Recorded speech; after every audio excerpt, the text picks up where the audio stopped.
34 femmes invitées sur un échantillon de 58 reçus de janvier à février 2018 sur les plateaux de 4 magazines diffusés sur RTI1. 2 femmes sur 432 intervenants dans les émissions de Radio Côte d'Ivoire. L'étude a été menée par la ACA et présente un décalage entre l'évolution de la société et la condition des femmes dans les médias audiovisuels. L'heure est donc au débat pour approfondir cette problématique et trouver des solutions. Les professionnels des médias étaient réunis en table ronde ce mercredi 7 mars.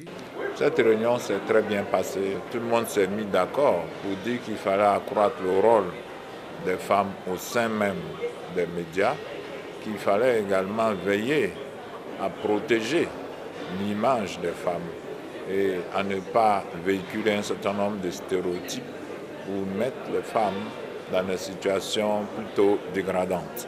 Aucune avancée notable n'a été faite en faveur de l'égalité homme-femme. Selon un rapport des Nations Unies, les femmes ne sont représentées qu'à 24% dans les médias.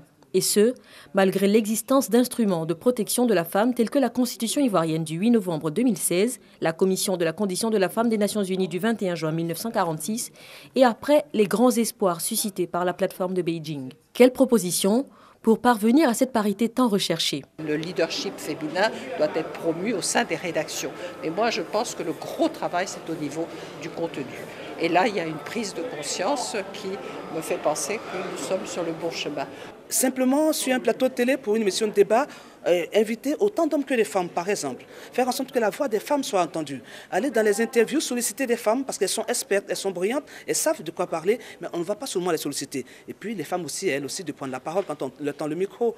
Donner des points de vue, c'est important. Nous sommes des citoyennes à part entière, et c'est quand même dommage que souvent, nous restons silencieuses face aux questions qui touchent à notre vie commune.